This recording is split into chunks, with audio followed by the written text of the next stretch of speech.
नमस्कार, आप देख रहे हैं सुदर्शन न्यूज। मैं हूं आपके साथ ज्योति यादव। बुलेटिन की शुरुआत करेंगे इस वक्त की बड़ी और अहम जानकारी के साथ। यूपी के घोसी में सुबह सपा के राष्ट्रीय प्रवक्ता अरुण राजभर ने कहा कि मोदी जी बनारस में रिकॉर्ड तोड़ वोटों से जीतेंगे। जहां एनडीए गठबंधन 400 होगा और मोदी जी के हाथों को मजबूत करने के लिए घोसी लोकसभा से जीतेगी और भारी बहुमत से एनडीए की सरकार बनेगी, जिसमें 400 का नारा सफल होगा। सुबह सपा के राष्ट्रीय प्रवक्ता अरुण राजभर ने कहा कि मोदी जी बनारस में रिकॉर्ड तोड़ वोटों से जीतेंगे और एनडीए जो गठबंधन है 400 पार होगा। ये जो खटाखट कर रहे हैं ना, अभी फटाफट हटेंगे यहाँ से। अब फटाफट हटेंगे।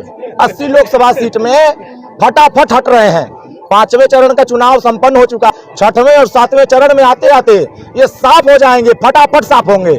इसलिए कि मुझे ऐसा लग रहा है और मैं देख रहा हूं जनता के बीच में, और आप सभी सम्मानित पत्रकार बंधु ग्राउंड जीरो पर आकर ये देख रहे हैं कि जनता का उत्साह, जनता का समर्थन डॉक्टर अरविंद राजभर जी को छड़ी पर कितनी तेजी से मिल रहा है। तो मुझे लगता है कि आने वाले समयों में ये जो दो लड़कों की जोड़ी चली थी, ये बच्चों की जोड़ी चली थी। हमारे नेता माननीय ओम प्रकाश राजभर जी इन दोनों के चच्चा हैं और यहाँ घोसी लोकसभा क्षेत्र में चच्चा पूरा खेल कर चुके हैं कि अब समाजवादी पार्टी के और बीएसपी के नेता आपस में लड़के डॉक्टर अरविंद राजभर को जिताने जा रहे हैं। यूपी के कानपुर में पुलिस कमिश्नरेट के एक दरोगा ने अपने ही पुलिस महकमे को शर्मसार कर दिया है। इस पूरे मामले में पीड़िता की सूचना के आधार पर आरोपी दरोगा सचिन कुमार मोरल और उसके साथी अभिलाष पर गंभीर धाराओं में मुकदमा दर्ज कर लिया गया है। दरअसल पीड़िता का आरोप है कि पूर्व में हरवंश माहौल में तैनात रहे और वर्तमान में कोतवाली थाना में तैनात दरोगा ने शादी का झांसा देकर दुष्कर्म किया, फिर शादी करने से मना कर दिया। जबकि दरोगा सचिन कुमार मोरल पहले से ही शादीशुदा है और उसकी पत्नी से विवाद चल रहा था। इस मामले में पीड़िता ने पुलिस कमिश्नर कार्यालय पहुंची थी। तब वरिष्ठ अधिकारियों के आदेश के बाद एससीपी कोतवाली को जांच सौंपी गई है और जांच के आधार पर आरोपी पुलिसकर्मी और उसके साथ हरवंश मोहाल थाने में रेप सहित अन्य धारा में मुकदमा दर्ज कर लिया गया है। इस मामले में एडिशनल सीपी हरीश चंदर ने बताया कि पीड़िता की तहरीर के आधार पर मुकदमा दर्ज कर लिया गया है और विभागीय कार्रवाई के आदेश दे दिए गए हैं। बाकी जो भी तथ्य आएंगे उसके आधार पर जो कार्रवाई होगी वो की जाएगी। ये थाना हरवंश महल में एक एप्लीकेशन आई थी एक पीड़िता के द्वारा। ये आरोप लगाया गया था कि एक पुलिस सब इंस्पेक्टर जो मेरठ के रहने वाले हैं और पुलिस लाइन कानपुर नगर में तैनात हुए, इनके द्वारा जो है उनसे संपर्क किया गया। आपस में इनकी जो है वो साल भर बातचीत रही और उसका आरोप लगाया गया है महिला के द्वारा कि इन्होंने उनका यौन शोषण किया और ये पूर्व में विवाहित है। इस पे तत्काल प्रभाव से जो है वो सीनियर ऑफिसर्स जो वहाँ के थे एसीपी थे, उन्होंने प्रकरण को गंभीरता से देखते हुए इसमें एक अभियोग पंजीकृत कराया धारा 376 का और इसमें जो सब इंस्पेक्टर हैं उसके खिलाफ हम लोगों ने डिपार्टमेंटल प्रोसीडिंग्स भी स्टार्ट कर दी है। साथ ही साथ जो एविडेंस है उसके बेसिस पे जो है वो इसमें कार्रवाई की जाएगी और एविडेंस के आधार पे जो है वो नियमानुसार अरेस्टिंग और अन्य जो कार्रवाइयाँ है वो की जाएगी। उत्तर प्रदेश के कौशाम्बी जिला के बहादुरपुर गांव में कुछ दबंगों ने घर में घुसकर एक महिला को बुरी तरह से पीटा, जिसका वीडियो सोशल मीडिया में वायरल हो रहा है। मामले को लेकर पुलिस ने सूचना दी गई है। महिला ने आरोप लगाते हुए कहा कि घर के सामने आम रास्ते को लेकर विवाद हुआ। बताया जा रहा है कि महिला को एक दिन पहले भी पीटा गया था, जिसके बाद उसने कोतवाली में शिकायत की, लेकिन शिकायत के बाद भी दबंगों ने फिर से महिला के घर में घुसकर मारपीट की, जिससे उसे काफी चोटें भी आई। मारपीट का वीडियो सोशल मीडिया में वायरल हुआ है। महिला ने इसकी सूचना पुलिस को दी है, तो वहीं अब पुलिस सूचना के आधार पर जांच में जुट गई है। यूपी के कानपुर में 7 महीने पहले थाना नवाबगंज क्षेत्र में एक हिट एंड रन केस का मामला पुलिस ने एक नाबालिग को बरी करने के बाद फिर आरोपी बनाया। इतना ही नहीं, पुलिस ने नाबालिग आरोपी के पिता के खिलाफ भी मुकदमा दर्ज कर लिया है। दरअसल कानपुर पुलिस ने बुधवार को कानपुर के एक जाने माने डॉक्टर के 15 साल के बेटे को हिट एंड रन केस में हिरासत में ले लिया है और जुवेनाइल होम में भेज दिया गया है। पिछले 5 महीनों में उसने 2 सड़क हादसे किए, जिनमें 2 की मौत हो गई और 4 गंभीर रूप से घायल हो गए। अक्टूबर 2023 में हुए इस एक हादसे के मामले में उसकी कार की टक्कर से 2 लोगों की मौत हो गई थी और इसी साल मार्च में हुए एक अन्य हादसे में 4 लोग घायल हो गए। आपको ये भी बताते चले कि पुलिस ने हाल ही में पुणे में हुई सड़क दुर्घटना के बाद ये कदम उठाया। इस मामले में additional CP law and order Harish Chander ने बताया कि इस मामले में जो भी संबंधित पुलिसकर्मी हैं उत्तरदायी है, उनकी भी जिम्मेदारी तय की जाएगी। थाना नवाबगंज के अंतर्गत एक अभियोग दिनांक 27/10/2023 को पंजीकृत हुआ था, जिसमें एक नाबालिग लड़के के द्वारा जो है वो एक एक्सीडेंट किया गया था, जिसमें 2 लोगों की दुखद मृत्यु हुई थी। इसमें धारा 304A का जो है अभियोग पंजीकृत किया गया था और इसमें तफ्तीश की गई थी। बाद में जो है ये तथ्य संज्ञान में आया कि ये जो बालक है ये नाबालिग है जो गाड़ी चला रहा था, और इसमें फिर बढ़ोतरी करते हुए धारा 304 की उस बच्चे को जो है वो जुवेनाइल जस्टिस कोर्ट के सामने प्रस्तुत किया गया, जहाँ से उसको जो है वो करेक्शनल सेंटर भेज दिया गया है।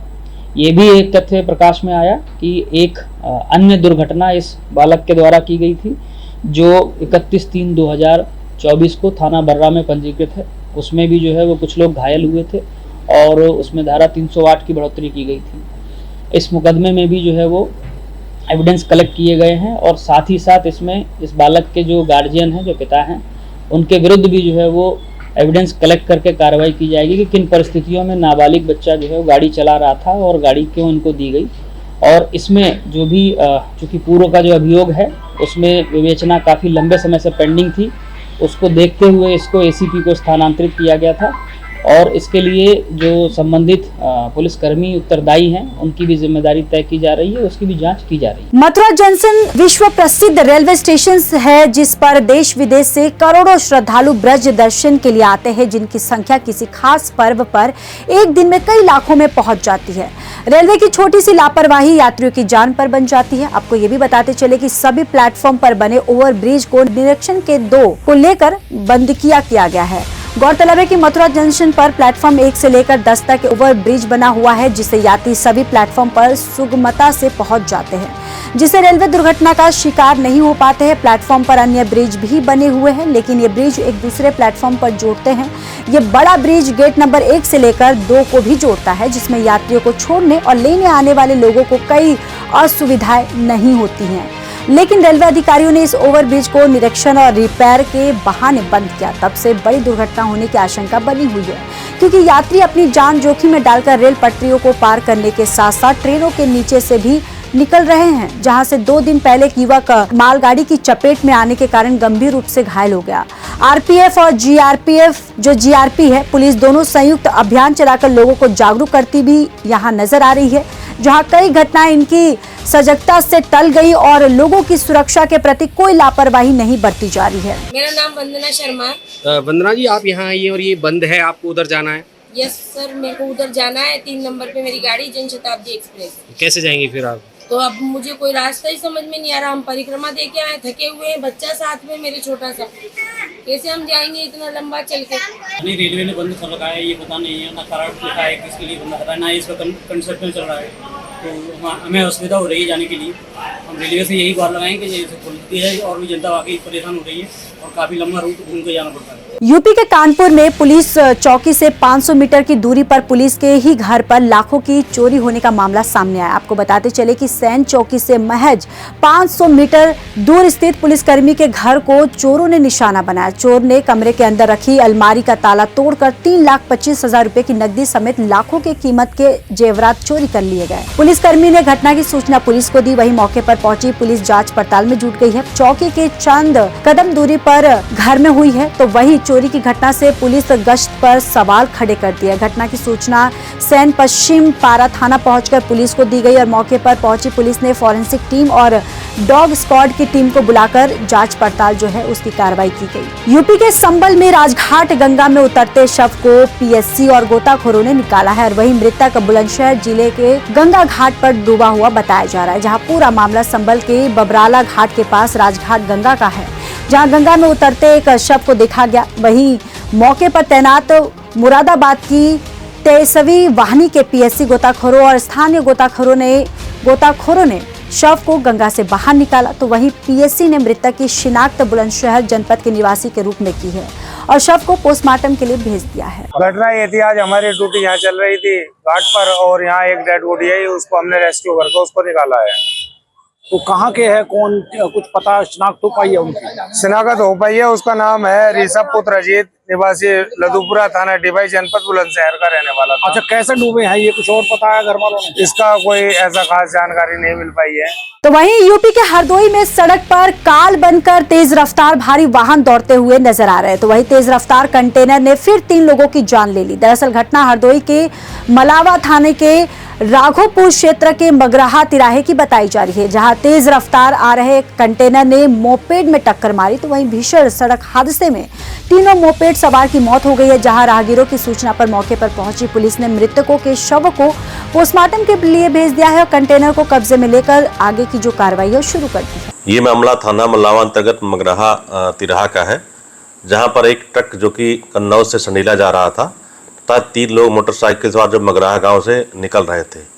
ये मगराहा तिराहा के पास पहुंचे, वहीं पर ट्रक की इनकी बीच टक्कर हो गई, जिससे मौके पर ही मोटरसाइकिल सवार 3 व्यक्तियों की मृत्यु हो गई। इसमें स्थानीय पुलिस तत्काल मौके पर पहुंची और इसमें शव कब्जे में लेकर पंचायत में पोस्टमार्टम की कार्रवाई कराई जा रही है। इसमें ट्रक को पकड़ लिया गया है और इसमें पुलिस द्वारा विधिक कार्रवाई की जा रही है। बिहार के मुंगेर में गंगटा थाना को गुप्त सूचना मिली कि मोहली मथुरा स्थित बाघरा नदी पर बन रहे पुल के साइट पर रह रहे मजदूरों और संवेदक से 2 अपराध कर्मी हथियार के बल पर रंगदारी मांग रहे हैं, और जिसके बाद मामले की गंभीरता को देखते हुए एसपी मुंगेर के निर्देश पर एसडीपीओ और खड़गपुर के नेतृत्व में पुलिस बल की एक टीम का गठन किया गया, जिसके बाद टीम के द्वारा देर रात छापेमारी अभियान चला। वहां गंगटा थाना क्षेत्र के कुनौली पोस्ट दरियापुर गांव में रंगदारी मांगने में अहम भूमिका निभाने वाले संतोष यादव को पुलिस ने गिरफ्तार कर लिया। वहीं पुलिस ने 2 देशी कट्टा, मोबाइल और घटना में शामिल बुलेट मोटरसाइकिल को बरामद किया। पुलिस अब रंगदारी मांगने वाले गिरोह के अन्य सदस्यों की गिरफ्तारी के लिए कई जगहों पे छापेमारी अभियान जो है वो चला रही है। खबर झारखंड के बोकारो से है, जहां रक्षा मंत्री राजनाथ सिंह का झारखंड के बोकारो में आगमन हुआ, जहां अभी चुनावी माहौल चल रहा है, जिसको देखते हुए भारत के रक्षा मंत्री धनबाद लोकसभा क्षेत्र से प्रत्याशी ढुल्लू महतो के समर्थन में बोकारो की धरती से चुनाव प्रचार कर उनके लिए वोट मांगा और बोकारो की धरती से इंडी गठबंधन पर जमकर बरसे। आपको ये भी बताते चले कि झारखंड के झामुमो और हेमंत सोरेन जो है, हेमंत सरकार पर उन्होंने जमकर निशाना साधा और आगे क्या कुछ कहा आप भी सुनिए। की तरह निकालकर मंत्रिमंडल से बाहर कर दिया जाए। कहां से जाएगा?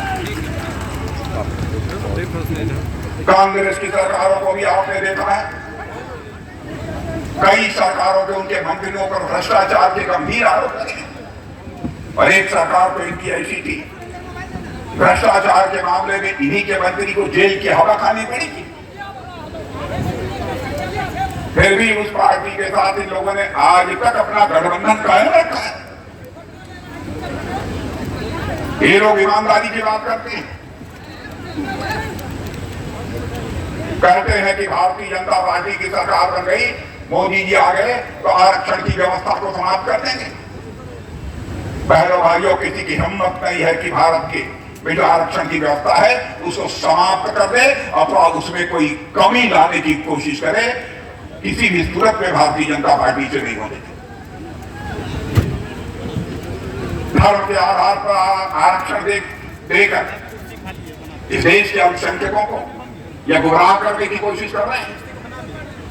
बहनों भाइयों, उनके चाहने के बावजूद धर्म के आधार पर आरक्षण किसी भी सूरत में नहीं दिया जा सकता, क्योंकि भारत का संविधान इस बात की इजाजत नहीं देता।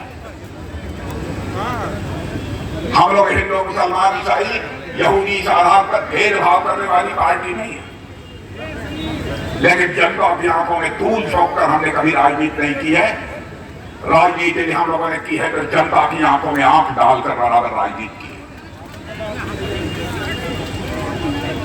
लेकिन बराबर इन लोगों ने जनता को धोखा दिया है। कहते हैं मोदी जी को यदि 400 से अधिक सीटों पर विजय प्राप्त हो जाएगी तो तानाशाह बन जाएंगे। मध्य प्रदेश के ग्वालियर में बीते दिनों हुई शहर में सबसे बड़ी आगजनी की घटना। संगम वाटिका सहित रंग महल गार्डन जलकर खाक हो गया, वहीं करोड़ों रुपए का नुकसान हो गया, जिसको लेकर कलेक्टर रुचिका चौहान के निर्देश को लेकर निगम प्रशासन की नींद खुली और फायर सेफ्टी टीम हर रोज होटल, रेस्टोरेंट, मॉल, कोचिंग सेंटरों सहित अस्पतालों का निरीक्षण कर फायर सेफ्टी टीम सैकड़ों संस्थाओं के खिलाफ चेकिंग अभियान चलाकर कार्रवाई करती हुई नजर आई। और इसको लेकर नगर निगम के एडिशनल कमिश्नर अतिबल सिंह यादव ने यह भी बताया कि शहर में संचालित hotel, mall, restaurant, factory, coaching सेंटरों सहित अस्पतालों का निरीक्षण किया गया, जिसमें आग से बचाव के कोई मौके पर इंतजाम नहीं मिले। ऐसे लगभग 2000 से 200 संस्थाओं को नोटिस जारी कर 7 दिन में जवाब मांगा गया है। और साथ ही नगर निगम के एडिशनल कमिश्नर ने शहर में संचालित उद्योग धंधा सहित ज्वलनशील पदार्थ रख रहे दुकानदारों से फायर एनओसी लेने की अपील की और साथ ही कहा कि अगर समय सीमा में नगर निगम से फायर एनओसी नहीं ली जाती है तो लापरवाह संस्था के खिलाफ कार्रवाई की जाएगी। मध्य प्रदेश शासन के आदेशानुसार फायर सेफ्टी सर्टिफिकेट का होना अति आवश्यक है। जो लोग ज्वलनशील पदार्थ रख रहे हैं या जो फैक्ट्री चला रहे हैं या छोटे लघु उद्योग से लेके बड़े लघु उद्योग हैं, होटल चला रहे हैं, रेस्टोरेंट चला रहे हैं और ये गार्डन चला रहे हैं, इन सभी के पास फायर की एनओसी होना नितांत आवश्यक है और फायर के जो संसाधन रहते हैं उनको रखना नितांत आवश्यक है। तो शहर में इस तरह कई जगह एट रैंडम चेकिंग किया गया तो बहुतों के पास 10% भी सुविधाएं नहीं थी। तो ऐसी कंडीशन में करीब 2200 नोटिस शहर में दिए जा चुके हैं और उसमें से काफ़ी कार्रवाई हो गई है। करीब 50-60 के आसपास अलग अलग वैरायटी के क्या नाम फायर की एनओसी ले ली गई हैं और किसी की 10 हैं, किसी की 5 हैं, होटल से जुड़ी हुई, किसी के गार्डन से जुड़ी हुई है। कुछ समस्याएं भी हैं, किसी के पास ज़मीन का वो नहीं है, मालिकाना हक नहीं है और किसी के पास रजिस्ट्री नहीं है। तो ऐसे कुछ दिक्कतें आ रही हैं, जो लेना चाह रहे हैं वो भी नहीं ले पा रहे हैं। लेकिन फिर भी हम करीब 1 सेंचुरी से ऊपर फायर की एनओसी दे चुका हूँ और फायर प्रूफ प्लान भी करीब 500 के लगभग हो चुके हैं। जो फायर प्रूफ प्लान जब वो पूरा फायर सेफ्टी का उपकरण लगा लेंगे तो उनकी भी फायर एनओसी हो जाएगी। कर्नाटक के बेलगांव जिले के रायबाग शहर में जोर से हुई बारिश के साथ अचानक बिजली गिरने से एक महिला की मौके पर मौत हो गई और 4 गंभीर रूप से घायल हो गए। वहीं शाम के समय जैसे ही हवा और बारिश बढ़ी, कृषि कार्य में लगे 5 लोग बिजली से बचने के लिए ट्रैक्टर के नीचे शरण लेने गए और तभी आकाशीय बिजली उन पर गिरी और मौके पर ही उनकी मृत्यु हो गई है और महिला की मृत्यु हो गई है। और आपको ये भी बताते चले कि 4 गंभीर रूप से घायल हो गए, तो वहीं अन्य 4 लोगों का इलाज रायबाग स्थानीय चिकित्सालय में किया जा रहा है। तो फिलहाल इस बुलेटिन में इतना ही। बाकी देश और दुनिया की तमाम बड़ी खबरों के लिए देखते रहिए सुदर्शन न्यूज। जय हिंद।